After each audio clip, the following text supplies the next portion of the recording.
ആണ് ചില ആളുകളുടെ ജീവിതത്തിൽ ഈ വാഗ്ദത്വമൊക്കെ ഉണ്ടായിട്ടും പരാജയം അങ്ങനെ വരുന്നത്.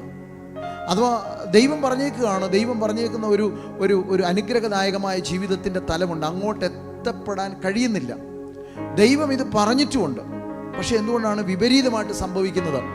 വിശ്വാസ ജീവിതത്തിൽ ഞാൻ നിങ്ങളോട് പറയാം, വേദപുസ്തകത്തിൽ വിശ്വാസിക്ക് ദൈവബന്ധത്തിൽ നിൽക്കുന്ന ഒരു മനുഷ്യനെ സംബന്ധിച്ച് തോൽവിയില്ല. ആമേൻ. അത് ഞാൻ പറഞ്ഞേക്കുന്നതല്ല, പുസ്തകത്തിലുള്ളതാണ്. വാക്യങ്ങൾ എടുത്ത് വായിച്ചാൽ കുറേ വാക്യങ്ങൾ കാണാനായിട്ട് സാധിക്കും. 1 കൊരിന്ത്യ ലേഖനം 15-ാം അധ്യായം അതിൻ്റെ 57-ാമത്തെ വാക്യം. അവിടെ വാക്യം എല്ലാവരും പറഞ്ഞ്, നമ്മുടെ കർത്താവായ യേശുക്രിസ്തു മുഖാന്തരം നമുക്ക് ജയം നൽകുന്ന ദൈവത്തിന് സ്തോത്രം. ദൈവം നമുക്ക് നൽകുന്നത് ജയമാണ്. ദൈവം നമുക്ക് നൽകുന്നത് എന്താണ്? ജയമാണ്. അടുത്തിരിക്കുന്ന ആളോട് പറ, ദൈവം നമുക്ക് നൽകുന്നത് ജയമാണെന്ന് പറ. ദൈവം നമുക്ക് നൽകുന്നത് ദൈവം തോൽവി നൽകുന്നില്ല. ദൈവം ഒരിക്കലും തോൽവി നൽകുന്നില്ല. നിങ്ങളിത് മനസ്സിൽ കുറിക്കണം ഇന്ന്. ആമേൻ. നമ്മളിങ്ങനെ എന്നും കൂട്ടായ്മയ്ക്ക് വന്നു, എല്ലാ ആഴ്ചയും വന്നു, ഉപവാസ പ്രാർത്ഥനയോ സഭായോഗമോ ഒക്കെ കൂടിയിട്ട് ജീവിതം എന്നും ഒരേ അവസ്ഥ പോലെ ആയിരിക്കാൻ ദൈവം ആഗ്രഹിക്കുന്നില്ല. ജീവിതം എന്നും ഒരേ അവസ്ഥ പോലെ, അല്ലെങ്കിൽ ചില ആളുകളുടെ ജീവിതം നോക്കിയേ, ഞാൻ എല്ലാവരുടെയും കാര്യമല്ല പറഞ്ഞത്, അവർക്ക് ആത്മീയ ജീവിതത്തിലോട്ട് വന്നിട്ടൊരു നെല്ലട മുമ്പോട്ട് പോകാൻ കഴിയുന്നില്ല.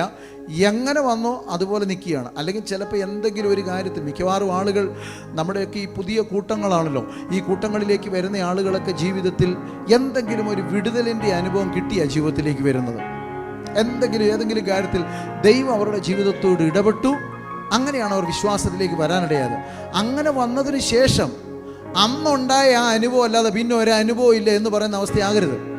വിശ്വാസ ജീവിതം എന്നും അനുഭവങ്ങളാണ്, എന്നും ദൈവത്തിൻ്റെ നടത്തിപ്പാണ്, എന്നും ദൈവത്തിൻ്റെ കൃപയാണ്. ഓരോ ദിവസവും ദൈവം നടത്തുന്ന അനുഭവം, ആ അനുഭവത്തിലാണ് നമ്മൾ ജീവിക്കേണ്ടത്. ആമേൻ.